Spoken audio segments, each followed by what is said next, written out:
我那时候是一个咳嗽，然后就流鼻水咳嗽，然后我就1个礼拜都不去看医生，就按照我的流程走，我就先睡觉，然后喝水，然后运动，发现这个咳越到晚上吸到冷空气的时候，咳得越严重，然后从有痰到没有痰，我以为我要好了，跟我爸的话去看了一个小的诊所，那他开了3天的药给我吃，那我也是按正常吃，发现哎呦。咳嗽有慢慢变好，但是只要遇到晚上夜咳，就越来越严重。气喘了。对，就是变成气喘。然后我就说，我爸就说不行，你这要去看大医院，所以我就赶快送到急诊，半夜的时候送到急诊去看。然后这个急诊医生就说，哦，你现在已经肺炎了。哈？就是从小感冒。到气喘，然后到肺炎，就是肺部有一个小的气泡，所以你只要吸到冷空气，你就会不自觉的就想要干咳。医生肺炎可能严重会死哎，对不对？对。但是你有最讨厌遇到什么样子的那个病人吗？我应该是在诊间最怕碰到，我不管怎么样跟他说明一些事情，他都听不懂的。就是你说理解力很差吗？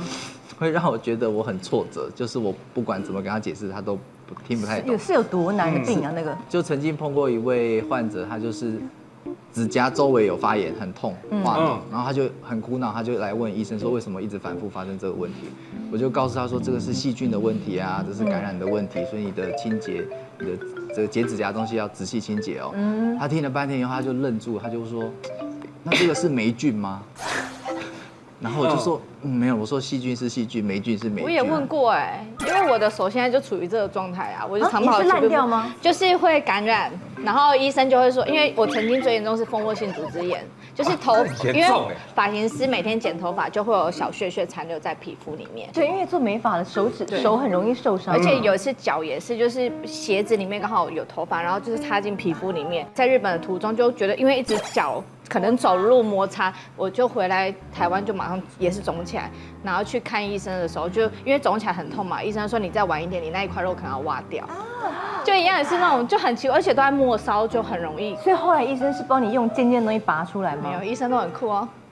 我就问他说，医生，我到底现在怎么办？哦，那个角是的确就拿起来，然后就是擦药。可是我手指已经反复感染，已经2年都不会好。现在还是这样？还是啊。然后医生就会，所以你会看我常常就是 OK 棒或者是透气胶带。我就问医生说，医生我到底要怎么样好？医生会说你就要吃药涂药嘛。还有一个，不要工作就好了。有医生会讲这种话？常常。我觉得这种就要打破砂锅问到底，就是可能是体内的一些抵抗力。他就说你不要工作，而且我从小富贵手，然后因为我的职业我又是从事美发，我妈妈带我去看医生，然后跟医生说，啊，请问我女儿手要怎么好？他就会说，医生说啊，不要做就好。所以医生你会讲这种话吗？你会劝说你就不要做这个工作？你看他笑了，你要讲这种话，因为我们就是长期碰水，它就是不会好啊。所以到底是霉菌还是病毒？我觉得有点像是有一个膝盖不好的人就硬要打篮球。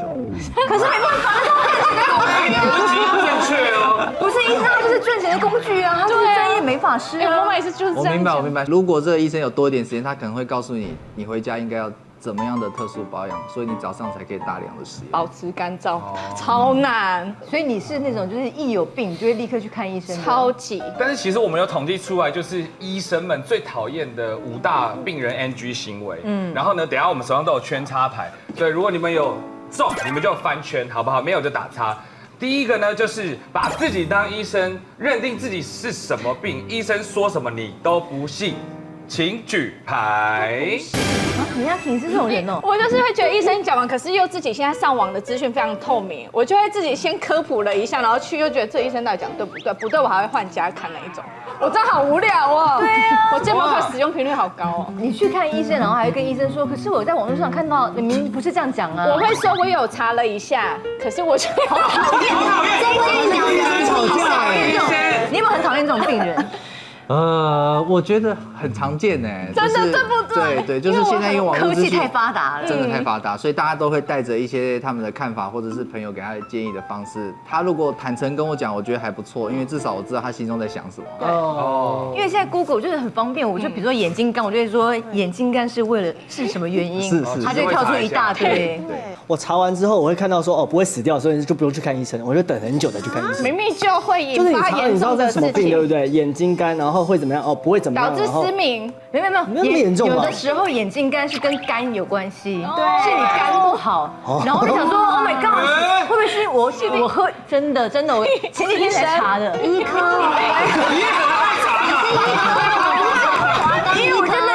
几天眼睛就一直觉得好干好干，我想说怎么这不像我平常的眼睛啊？然后我就查说眼睛一直干是什么原因，然后他就跳出来说肝跟眼睛是息息相关的。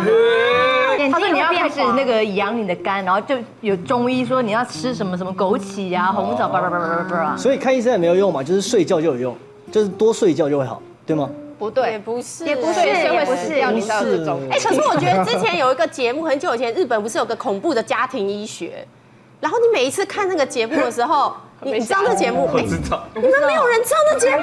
就是他把它拍得像鬼片，他把它拍得很像鬼片，就是可能只是一个小小的症状，然后把它拍得超级可怕的。然后那阵子我身边的朋友或是我，然后可能你症状跟荧幕前面那个人一样，然后你就会去跟医生讲，然后医生那时候讲的时候，我都会讲说。我是不是什么什么什么什么？然后讲了一连串学名出来，然后医生都会大傻眼，想说你这是从哪里听来的？然后我有医生朋友说，他那一阵子被这个节目就是害得很惨，对，就一直被那个病人在那边对，然后就每次会讲一连串学名，然后都不知道学名，搞得大家很焦虑。你们不知道这节目很难过哎，没关系，我常常有这种寂寞感。我常常讲一些什么那个综艺节目，或是唱一些老歌，然后大家都给我安静。我可以。你现在讲一个节目， 《欢乐100点》。我有看过，有最正点，对不对？对，我有一个很难，胖，瘦，别嫌我胖。医生，这样子要挂什么样的门诊呢？有的时候有一些人我会觉得很寂寞他应该是看错科了，应该看别科，不应该来看皮肤。那我常主持完之后觉得好寂寞，那是什么？是心病吗？真的压力太大了。是压力太大了。那叫什么？什么神经失调？是不是？自律神经失调。我是不是自律神经失调？很难说，不确定。好，接下来还有下一点哦，就是医生也很讨厌的 NG 行为，就是点餐室的病人要求做某些检查，不给做就一直在那边闹，请举牌。关小文是硬要做什么检查？那有一次是那个时候我在家里要拆隐形眼镜，然后拆一拆，你会突然发现隐形眼镜不见了，然后整个那个水槽里面都找不到那个隐形眼镜。我最怕这种事，你会觉得一边有一边没有，然后那个时候很难去眼科，是因为大概9点就关了，可能8点半，然后我又不能骑机车去，因为我已经看不到了。然后因为我戴了眼镜，我又怕我的隐形在里面，然后一定在里面。对，对。然后我就一直抠，我是这样，一直就是抠不出来，然后就梦一直哭，然后恶的感觉，脸红到不行，然后哭了之后，然后我就去走了大概半小时，走到最近的一家眼科，然后终于挂号之后，他就说不可能，隐形眼镜不会掉到最里面，对，会，它会跑到上面来，对，可是他说再怎么样就是只会在上面，因为我们会以为会到眼球后面，因为你的通识教育有点问题耶。不是这样转吗？你一转的时候，隐形就会到后面去了，会不会还到你的大脑呢？我就担心，应该是在大脑游走的隐形眼镜。因为那个时候走的时候我就有点晃，我就想说会不会小脑已经被那个隐形眼镜，My God， 我就很怕，因为你知道隐形眼镜破掉，在里面会发生很多事情啊。然后我觉得你智商也不高哎。然后那医生就拿一个夹子把我的眼皮翻开，他就笃定说里面没有隐形眼镜，我就说有，它是在里面。然后他就帮我这样全部这样撑开之后，他就确定说真的不在里面，还是跑到下面了。对，他全部看完之后他就说没有，然后我就只好把另外一边一起拆掉。然后就说哦，那没事了。最后到底有没有找到隐形眼镜？在洗手台旁边。你这个就很像第3点，也是医生讨厌的行为，就是医生就说你没事了，但你还是觉得自己有病，就不相信医生的话。对。所以医生，你有遇过这种吗？当有一个人一直要求要做一些检查的时候，他应该是真的非常害怕，所以医生有时候也会看状况。医生也知道有一件事情，就是我们也不一定永远都是对的，所以有的时候你如果真的这么害怕，我们的确会同意说，那我们就做个检查。假使有一个很小的机会我是错的，那我也让你安心。就是你已经跟他说，其实你这个没什么大不了，然后他就会说，那你开药给我，就硬要你开药给他。有，这个还蛮常见的，就是说他觉得他好像没有拿到药，他非常不安心。万一他回家，万一突然又开始怎么办？拿一个心安嘛，拿个心安。那你会乱开，还是说就开一个什么？乱开，他乱开，他能在这里承认吗？他真的乱开，讲吗？他怎么讲？我一定问他说你到底最害怕的是什么？那根据这个，万一发生，的确我可以开些药让你备着。那会不会只是一些没用的维他命？啊，对啊，我的意思是说开个安慰剂啊。我没有这样做过。所以他如果说就说我万一如果再长了很满脸痘痘怎么办？你就会开那种。因为他们的害怕，如果你仔细再多问一点，他是可能晚上真的睡不着，怕的要命的那种。所以你会给他开安眠药是不是？我不会给他开安眠药，但是我会开镇定剂。他最害怕的事情，比如说很怕晚上回去突然很痛，那我们就可以开一点止痛药，让他备着，他会很安心啊。我希望他好好睡觉，因为有时候睡个觉，刚有人说睡觉就有效，有的时候是真的，就是让他回去可以休息。我最喜欢就是睡觉了，不管发生什么事就睡觉。所以你是一个不看医生的人吧？我不喜欢看医生，就即使你腿断掉，然后骨头差一下，睡觉。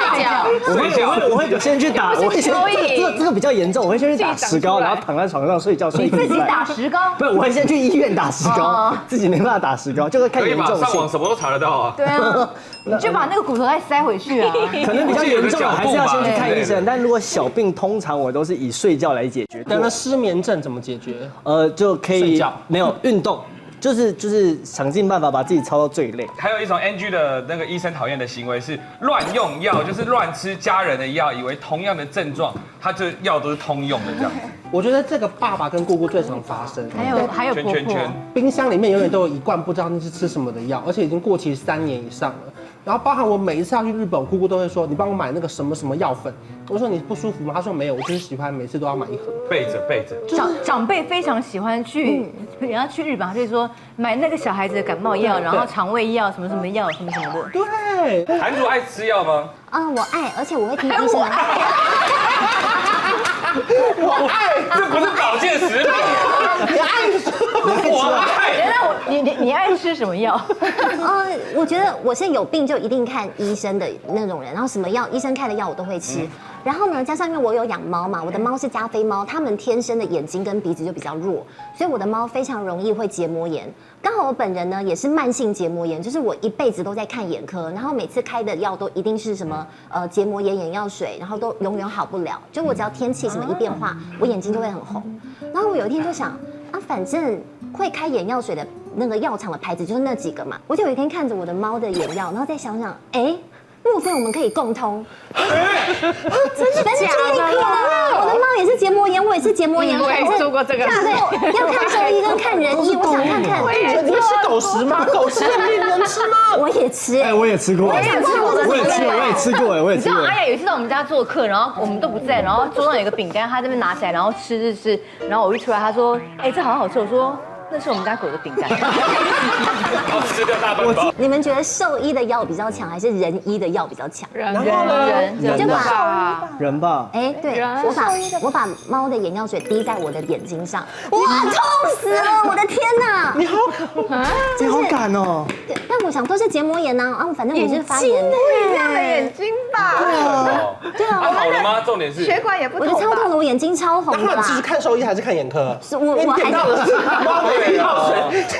后来就习惯看兽医了。你要看猫是看得到鬼的耶，你看它们的眼睛有多锐利。那我很好奇嘛，那反正猫的结膜炎跟人的结膜炎到底可不可以用同样的抗生眼药？医生不想理你。你刚刚已经说痛到爆了，你还问医生干嘛？行啊，医生这种行径，你是不是觉得他是有病？是不是？这太夸张。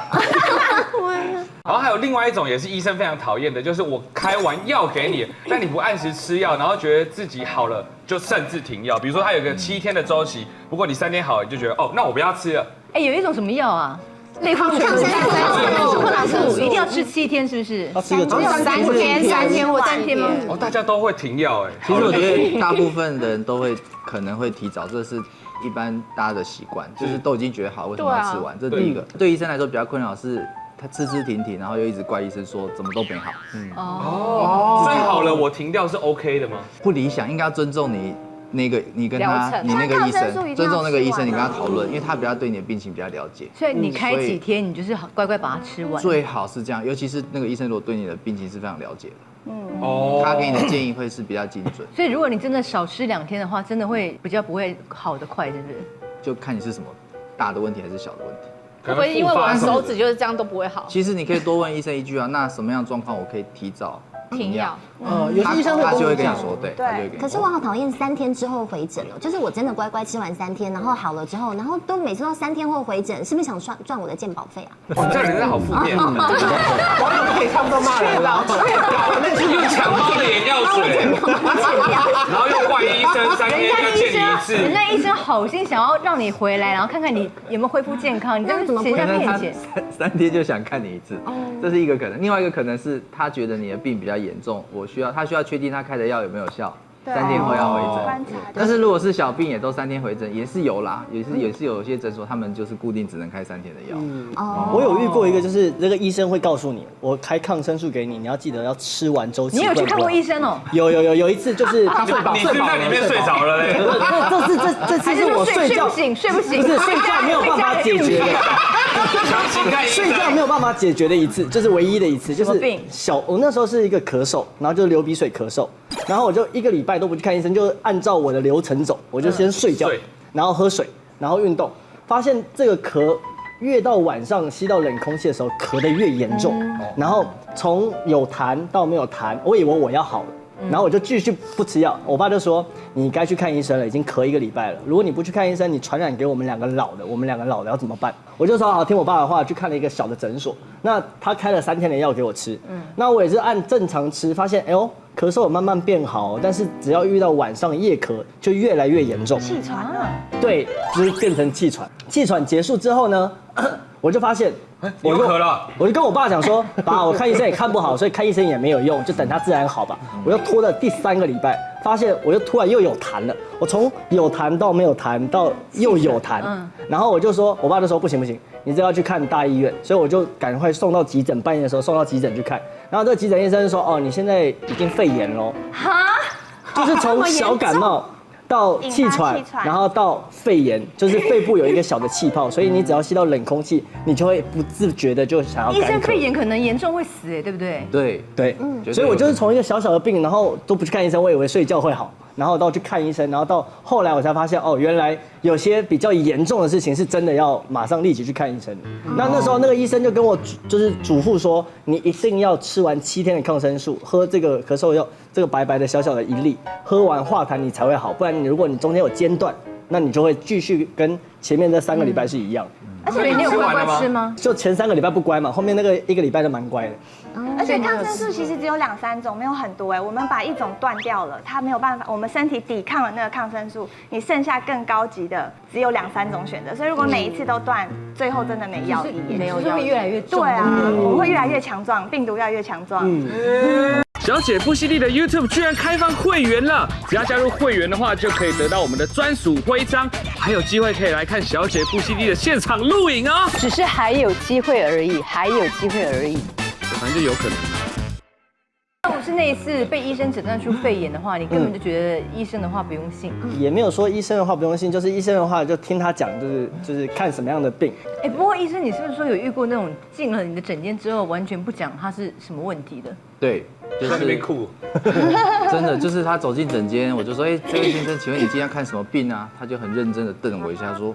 我是来看皮肤病，然后我就想说，那皮肤科当然是看皮肤病，所以我就问他说，好，那你要看哪一个位置？他就把手伸起来，然后我就说好，那我看到他手有点红红，我说那请问这样多久了？他就瞪我一眼，好你看啊，他的意思是不可以问问题，就是看的他是来看皮肤病，你是医生，你应该要知道这个，他是来看皮肤病，他不能讨论，然后就说他要出去了，可以开药了。他不知道你想啊，所以那你这样看了他的手臂，你能够看出来是什么吗？我可以猜他可能是有一些问题，但是我并不知道，譬如说是1天呐，还是这已经10年了。因为你问了他就生气，睡觉到底是有用还是没用？你问了他生气吗？他生气啊，就是我问他问题，他觉得我在找他麻烦。哎呦，所以会不会他就一样这样出去，然后出去就被上铐了？太凶了。不尊重医生吗？所以有些人会觉得看病是就是不需要讲话，医生应该就知道了。有读心又不是算命的，怎么可能？有点困扰，有点困扰。啊，那如果进来诊间，然后是一个非常美的美女，你会不会立刻就是害羞？坦白说会，有一点。真的假的？真的。啊，如果是 S 姐去找你看嘞，真的会看你是看什么部位？会有点紧张，会啊。就比如说我胸口这边就是长起疹子，我会请几位护士进来，先帮你准备好，再一起看帮你。仙人跳，对，该有的礼貌，是去看医生。失望什么？该有的礼貌。但李也是不爱看医生，对不对？我超爱，好不好可？是你不是有一次很这边的严重人是？超爱的啊。我就是因为那一次很严重之后，才变得很爱看医生的。因为那一次我就只是摔车，可是我摔车是原地，然后倒车，然后上面就是一些像刮伤的那种小伤口而已，就是看起来超不严重。像跌倒。对，照理说我们就是回家自己就是擦点就是擦一些碘酒或什么，就这样解决而已啊。因为我1个礼拜之后要去韩国玩，然后所以这个礼拜的时候呢，一直想说，因为我要去韩国，然后我就照样就是擦个1、2天，我也没有特别在管。然后有一次我就把脚跪在桌上，就是看电视的时候，我妈经过我旁边就说：“你的脚怎么回事？”她说：“我就说我的脚怎么了吗？”你自己还看不出来？这是穿你的胖胖装哎！你有没有点猫的眼药水啊？超没感觉，你有问题啊！你要去看是眼科哎。没感觉。然后我妈说：“你的脚已经变了2倍大了。”我就说：“有吗？”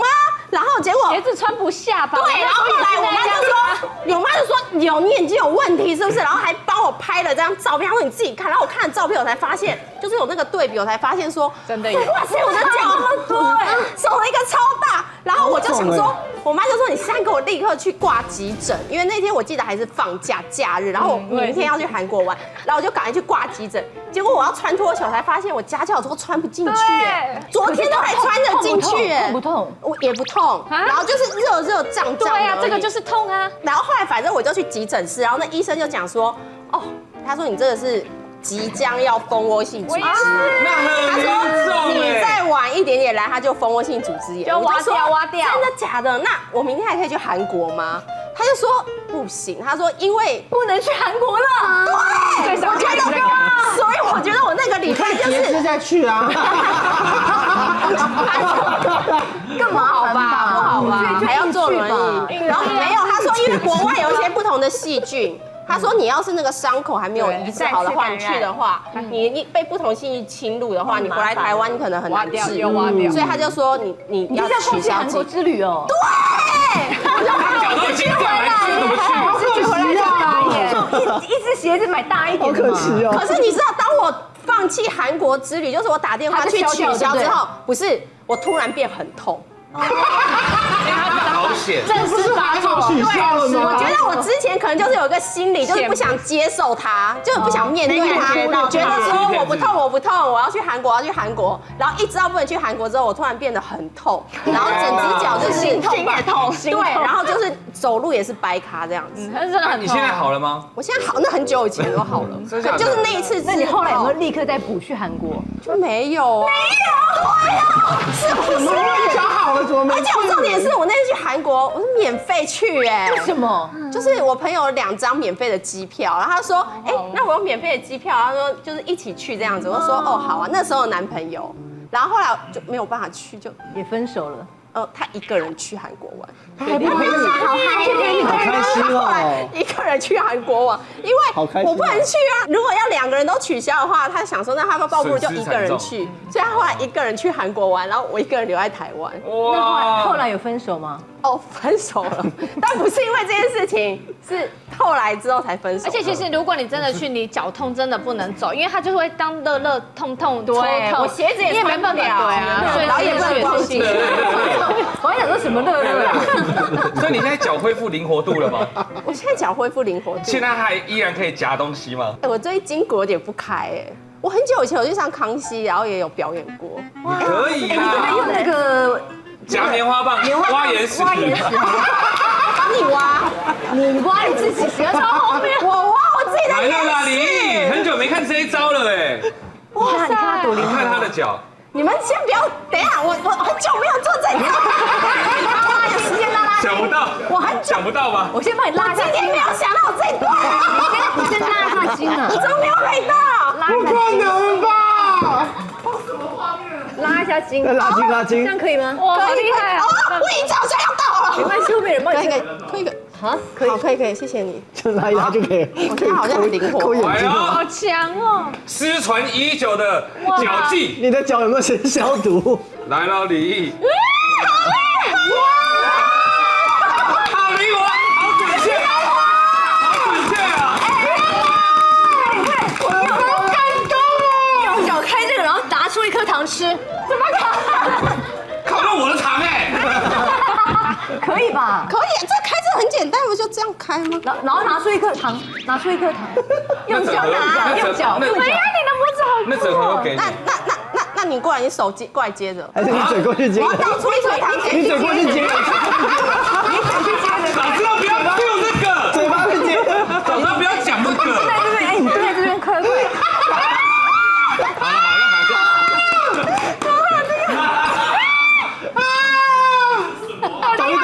抖一抖。哎呀，这画面好奇怪，成功了，好厉害啊，强啊！这到底是好像海狮哦，好脏啊！这个医生在旁边看，不知道心里的作何感想。我来这一集要干嘛？傻眼。医生，你会觉得我们节目很肤浅？医生还在，还是你也想玩玩看？不要。看遇过什么比较奇怪的需求的病患吗？没有，但是譬如说，我觉得像 Peggy 还有刚刚用睡觉来治病的，哦，就是他们都有一个共同经验，就是看医生看1次2次并没有好，但他们很认真，继续找答案，然后就找了更多其他的医疗人员有不同的经验帮助。我觉得这件事情很重要。所以你鼓励病人上网去搜寻那些事情，是不是？我鼓励大家也负起，就是如果你的病真的没好，多想一些，多找一些，因为一定说不定真的外面就是有其他人可以帮上忙。也许不是这个医生啦，但是也许是你有更多资讯的时候，下一个医生可能帮得上。有那个病患专门去挑战你，挑战我，就是他已经把那些他自己的问题都了解得非常透彻，然后已经查了就是非常精密，然后去问你一个问题，你说我想应该就是酒糟吧，他就说哈哈哈哈是有虫。什么烂病人啊？我是想要去挑战医生呢。谁啦？有的人会拿一整叠他查过的东西来，有点像是在跟你辩论。哦，真的哦。他有一点点是这样子，但是他想赢你，但是你再多问他为什么会变成这样，是因为他前面的经验可能不够好。我现在没办法专心听你说话，我一想到他在吃糖的话。哎，但我不得不说啊，酒糟真的是很容易被大家忽略的一个这个症状，因为身边好多酒糟的人。对，但是因为我们原本听到酒糟这个名字，都会觉得哎是爱喝酒还是人品很糟糕，其实不会觉得酒糟是发生在自己身上，而且酒糟的具体病状就是脸会红红的或热热的嘛。那像我自己本身就是这样子的，我脸也经常性的红红的。以前去给那个化妆师化妆的时候，我都觉得化妆师有那种。又是刘涵竹那种叹息的感觉，因为一方面又很难搞，没有我人超好，就不纯粹是皮肤，纯粹是脸的问题，其实不纯粹是皮肤，还有声音的问题。对啊，你的化妆师也常我加一点腮红好不好？然后呢，那时候我脸就常红红，而且我脸会发烫，所以当他们特别要帮我遮瑕，好不容易把红遮掉的时候啊，遮瑕膏用的比较多。其次是好不容易遮掉之后，我脸因为肤温比较高，我的妆又融了，所以他们就常常开玩笑说，只要能够画好刘涵竹的底妆，就可以出道去当彩妆大师了。然后，但是我们自己女生面对脸红的时候，都以为自己叫做敏感肌或者是敏弱肌，所以我10几年来也觉得啊，没办法，我皮肤就是敏感啊，脸会红。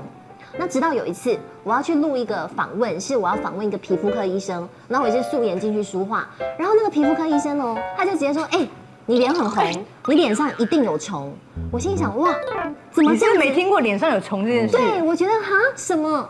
然后我那天访问的心情都超不爽的，就是想要赶快把这件事情做完，因为我觉得太没礼貌了吧。结果后来那个医师讲了一个关键字，他说：“涵竹，你就结束之后来我诊所，我免费帮你验虫。”我听到免费2个字就免费不去白不去哦，就而且我也很想验虫，证明我自己脸上没有虫，可以打脸那个医生啊。结果他就这样小小这样刮一下，咻一验。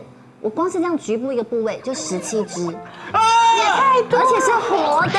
你知道那时候我看了那个，心里想，那我在自我那怀疑。你整张脸总共大概有几支1000只吧。它就是只要光是一个部位，就是一个小小的一个皮肤的组织就17只的话，你就想看这个。你看到现在他们还在脸上吗？他们小强他们都所以我这时候就想说，我必须要去做处理。原来我的不是过敏哦，我的是酒糟，而且是现在要特别把它证明成是玫瑰斑。玫瑰斑其实讲的不是你脸上长出了什么斑，而是你脸红红的，就像玫瑰一样。然后所以当你脸是红，又是有起疹子，或者是肤温比较高的时候，可能就是你局部会有蠕形螨虫。对，我去验的时候，他给我看放大镜，他们在动哎。你是不是也是听到免费就开始觉得？你应该有几万只吧？你脸那么大。他先帮我弄掉的时候，医生说：“哎，你妆太浓了，还验不到虫，不要先把它卸完再验虫。”只有几只？有大概有30几只，而且是这样一小块，这么小一块。就小小这样就搓一下，就马上就让你打脸。真的是活的，他们。我要去打脸医师，结果我被打脸，真的还蛮多的。然后蠕形螨虫就是你要特别去把它，就是用专用的药膏。对，老师帮我们介绍一下那个虫好不好？好，其实蠕形螨虫在，来，我们欢迎虫出来。欢迎蠕形螨虫。他这样出来的。来拍摄啦，希望。找不到地方住啦，不好意思，借助韩族的脸。我朋友。蠕形螨虫是一只你肉眼看不到的虫，非常非常的小只。在脸里面，你们脸里面有这个虫？有。它基本上这种虫接受，只住在人类的皮肤上。什么情况下会有这个虫？正常来说，我们每一个人都有一点点，真的假的？就是数量很少很少，只是在某一些特殊的体质，就是对螨虫的抵抗力比较差的人，或者是他的生活作息可能比较容易让螨虫滋生。什么样的生活作息会有螨虫？基本上像韩族。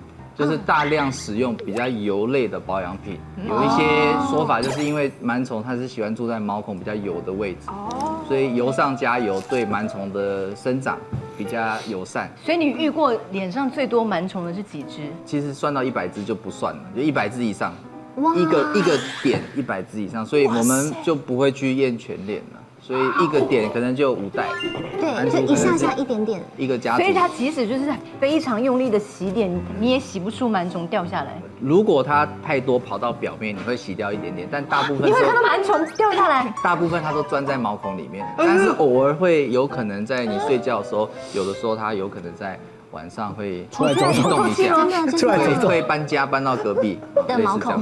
所以我们平常自己怎么测都测不出来，就是一定要去医院给医生测。对，应该是给医生测。对，就是如果你有一个地方在脸部或者是全脸也好，不但有反复的红肿、小脓泡、有血丝、很敏感，然后你已经试了很多方式，你都觉得没效。有的时候我们在诊间就会帮你做这个检查。会不会男性会比较容易有螨虫？因为男性的脸毕竟比较油啊。这是好问题，但实际上根据统计是女生比较容易碰到。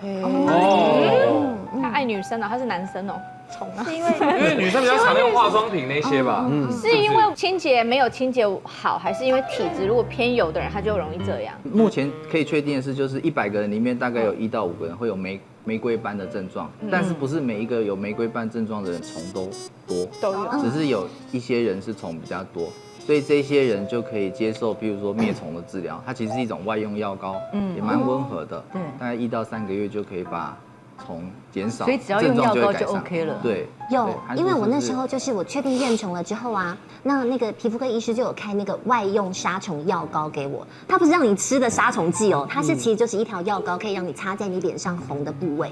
那你擦它的时候，就是晚上清洁完脸之后，你就这样擦在脸上，不要再擦其他的保养品，因为其他保养品会影响到它的那个杀虫的效果。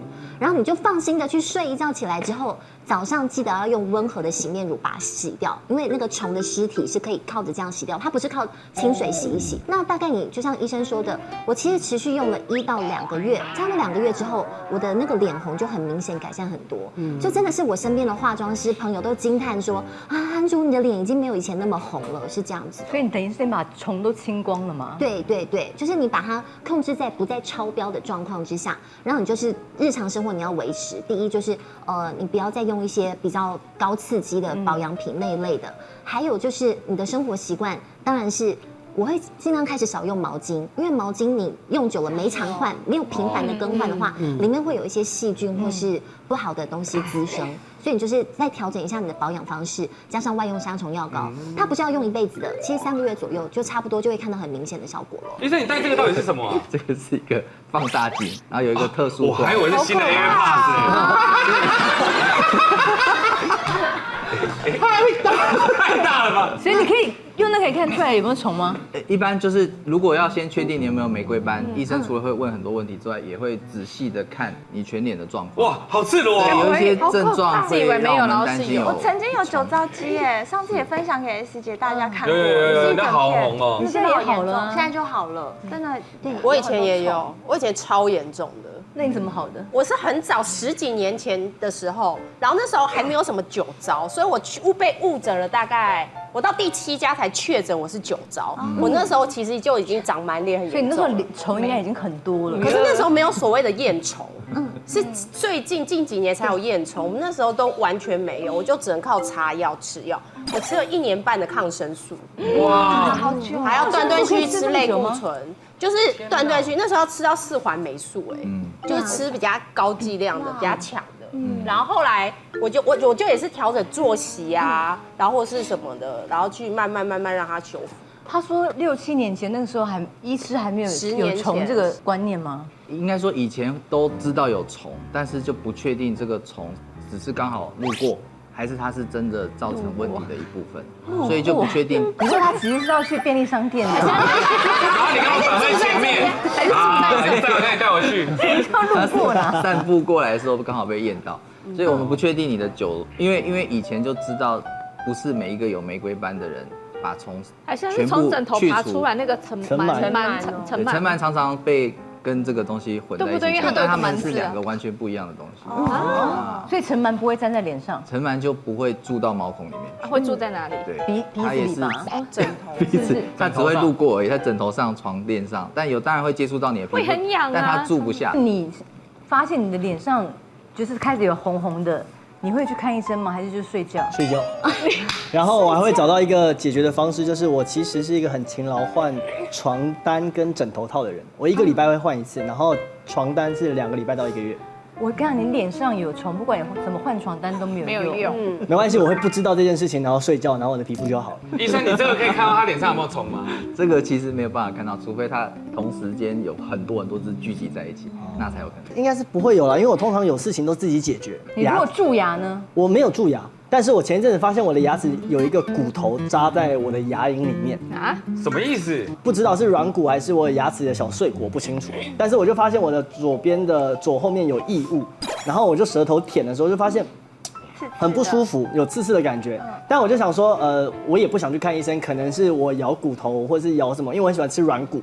然后反正它还没有导致我就是不能讲话或者是就是对不能吃东西，我就不理它。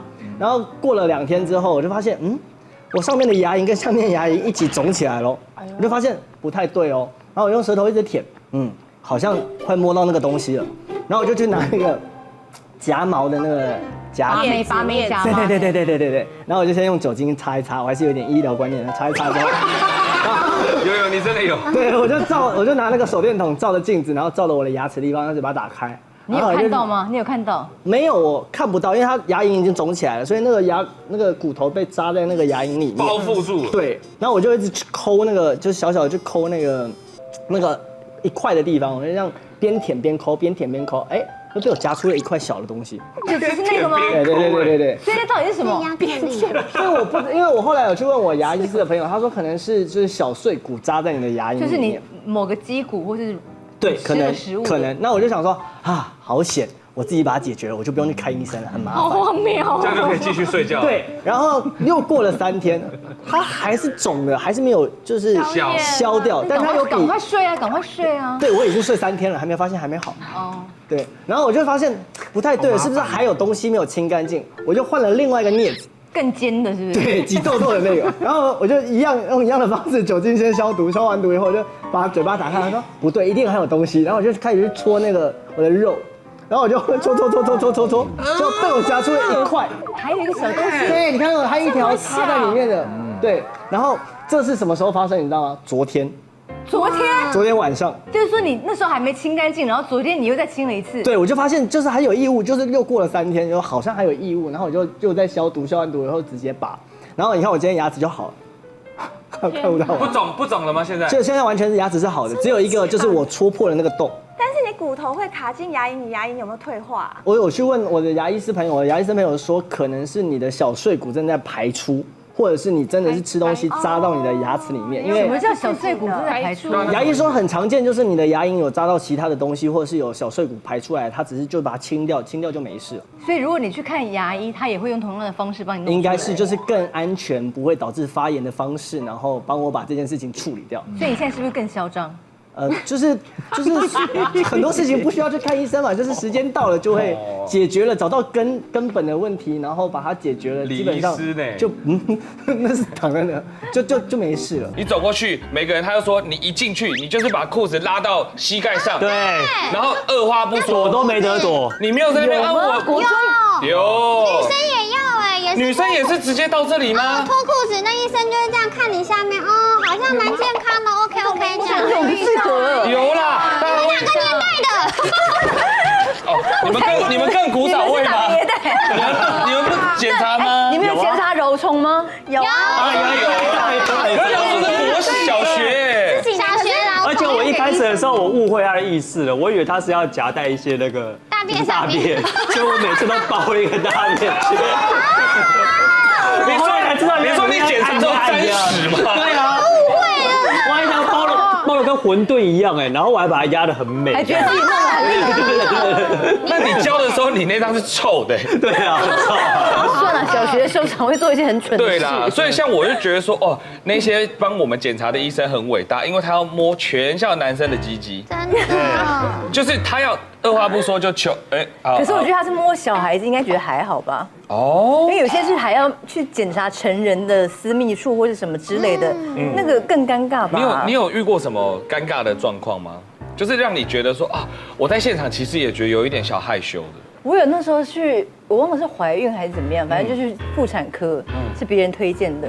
然后它是一个诊所，然后一进去就是一个男性医师。你一开始不知道是男医师或女医师？因为我一开始我就问那个朋友，我说他怎么样？他说技术非常好，你一定要去给他看。我说确定吗？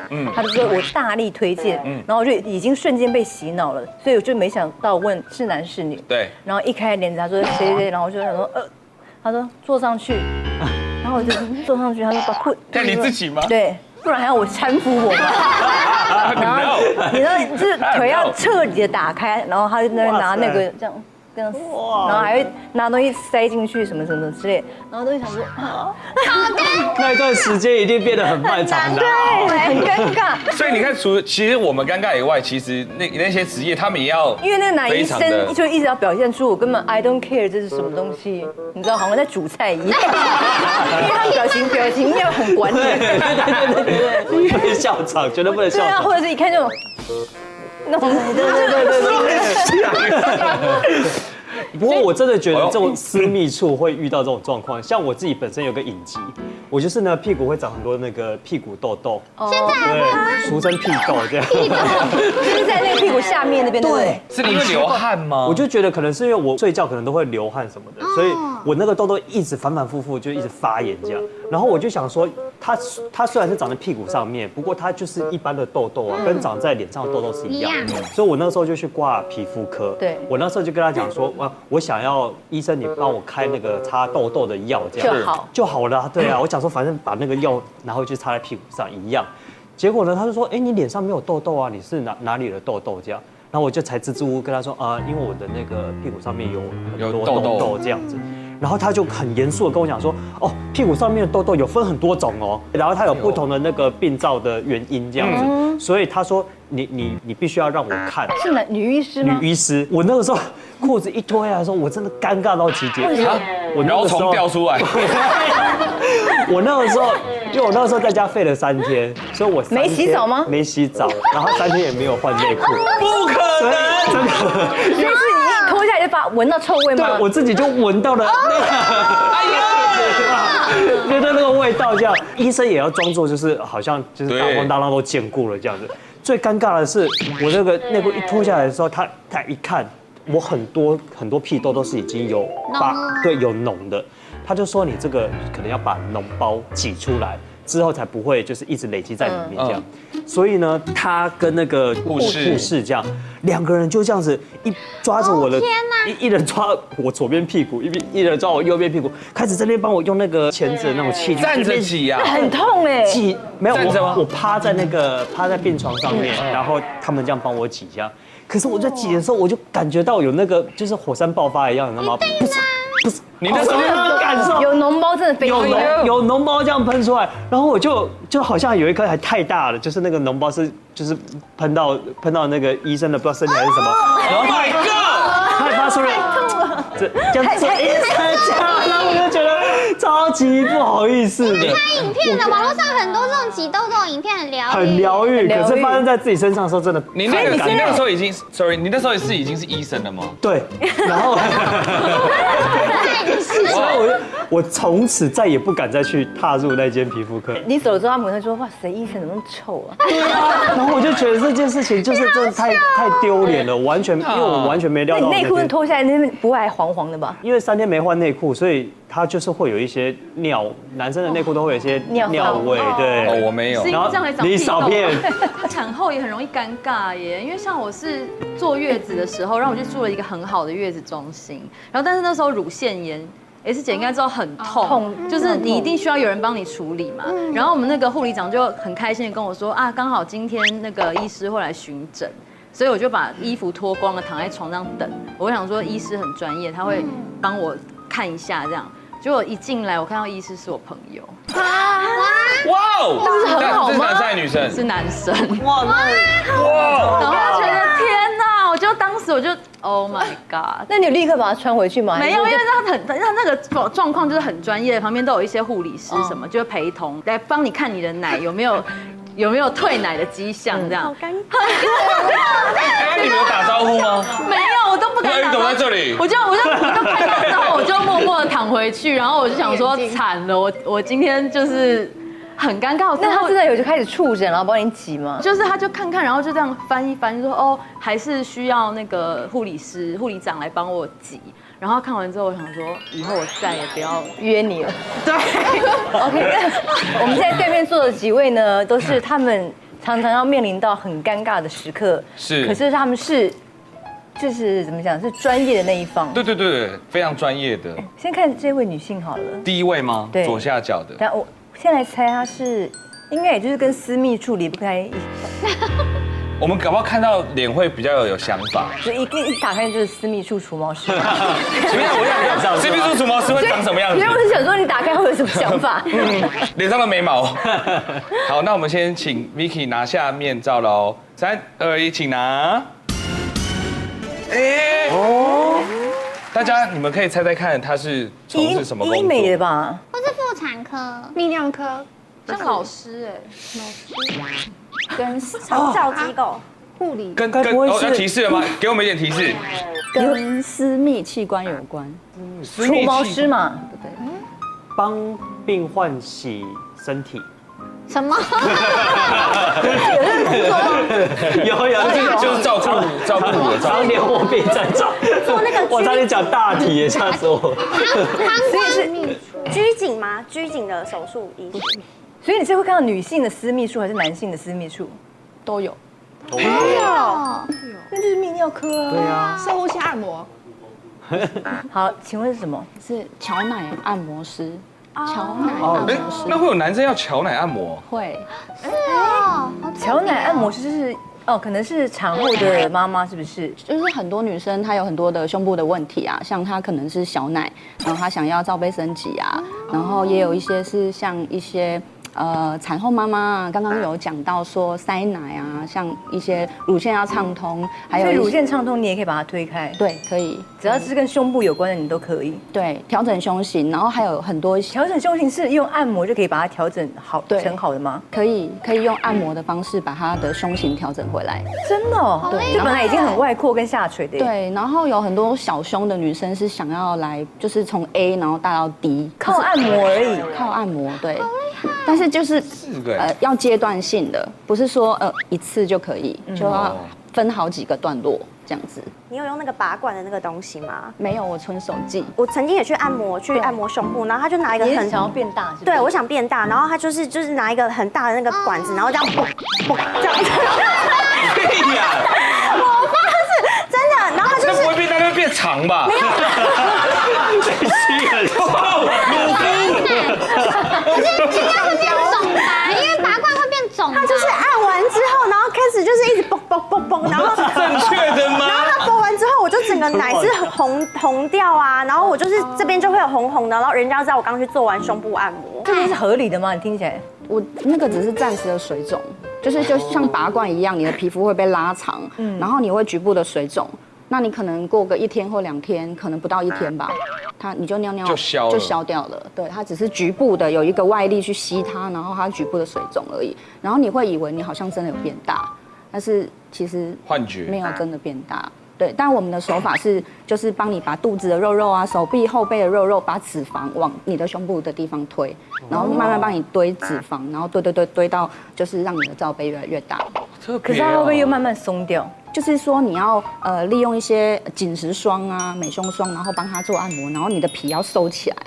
收紧，你不能说只是一直让它变大，你要让它的皮肤紧实起来，然后它才会那个型固定在那边，比较坚挺，比较 up 这样。所以这有尴尬吗？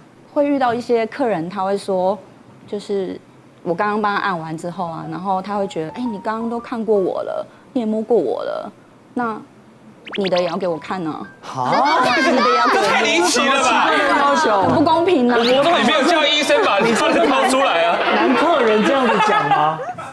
男客人是因为我们有一些客人是跨性别的哦，那他可能外表看起来都像女生一样。然后胸部也做了，就是像隆乳术后这样子哈，然后但是下面还没有改造下面。对，但是他应该也还算男生吧？就三性。对，那你会遇到就是名人，然后你用他的时候觉得很尴尬，会被你认出来的？就是都会知道他是谁啊？哦，你做过很多名人吗？就是都是那些名人的要求是让胸部变大，还是乳腺要畅通？之前有遇到蛮多是那种他本来就不小，然后他想要就是比较坚挺，不要下垂外扩的，然后也有很多是就是隆乳之后，然后要就是让胸部变得比较柔软啊，然后形状比较自然，比较好看，那个也蛮多的。所以你要控制表情吗？就明明想说，他不是那谁吗？你要装作就是很一般，淡定，就是真的要演，对不对？对。全部都是你在做这个动作吗？就是你来按摩啊这些？店里也有其他的美容师、按摩师，都是女生吗？全部都是女生，但是蛮多男生来应征的。对啊，所以是合理吗？他们有其他，他们都告诉我说，你不用给我薪水。就是不给我什么？那就是想摸而已嘛。我没有拿薪水的哦。我想摸做志工。好，那我们就顺序看下去好了。好，接下来下一位应该一看就是医生啊，穿着白袍。那我们来看一下他的真面目，让大家来猜一下哦。第2位，3、2、1，请拿。妇产科医生啊？是吗？泌尿科医师。直肠外科，都不是吗？都还没有到吗？大肠水疗啊，香港脚，香港脚，香港脚也是很尴尬啊。哦，都没有猜到吗？有啦，泌尿科医师有，所以就是女性、男性都会去找你。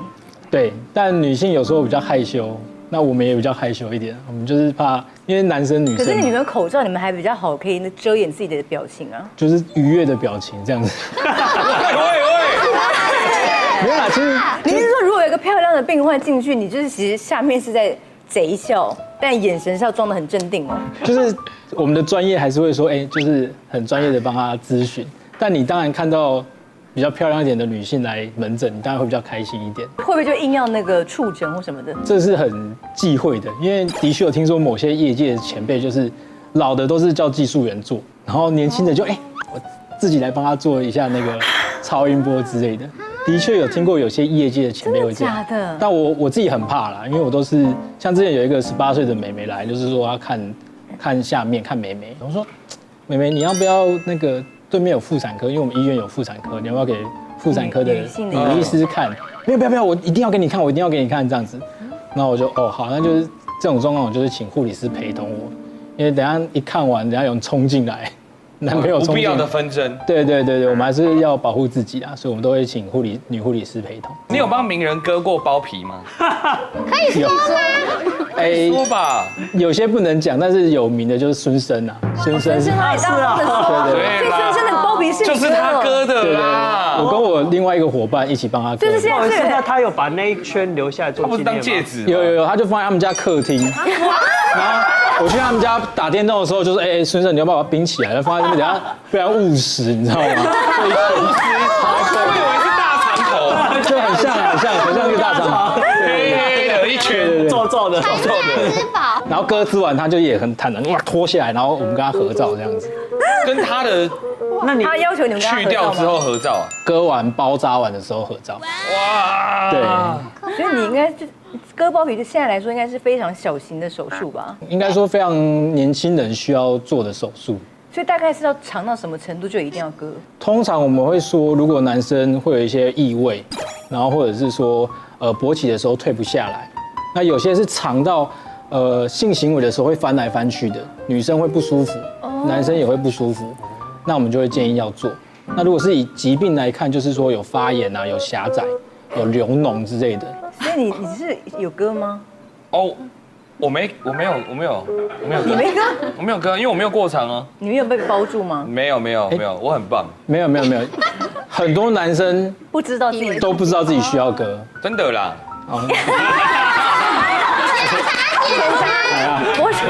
我能去后面。你这时候叫我本名特别怪，活成去后面。因为真的很多男生不知道自己要不要割啊。对啊，也很多人以为自己是就是很健康的。我们有人来，他是全部包住的，然后他就说医生，我就只有过长而已。我说你的龟头这就是龟头啊，这就是龟头，他就包住的，他从来没有看过龟头。那会建议出生就割吗？不建议。完全不建议，因为我们都说小朋友你割包皮他除了不你跟那个记得这件事情之外，就是你不可能在这个小朋友小时候，你就先帮他量身定制好一件西装，对，说你之后成年的时候、结婚的时候就穿这一套，你不会这样做，对，所以你小时候割包皮，你会想说他帮他多预留一点，所以长大不一定会合身啊。所以应该是等到他真的已经长大青春期之后，国中或高中就是已经就是发育的差不多的时候，有妈妈带儿子去割吗？我们有遇过父子档一起来割的，这好酷哦！团体架吗？没有团体架。爸爸说手牵着手吗？没有，爸爸说怕儿子很紧张，所以他对，所以爸爸先割。突然变感人的故事，对，哭的啦。什么都聊，什么都不奇怪。哇，这句话好老派。快来订阅小姐不吸地，记得分享、按赞，还有开启小铃铛哦。小铃铛是我要讲，开启小铃铛哦。叮叮叮。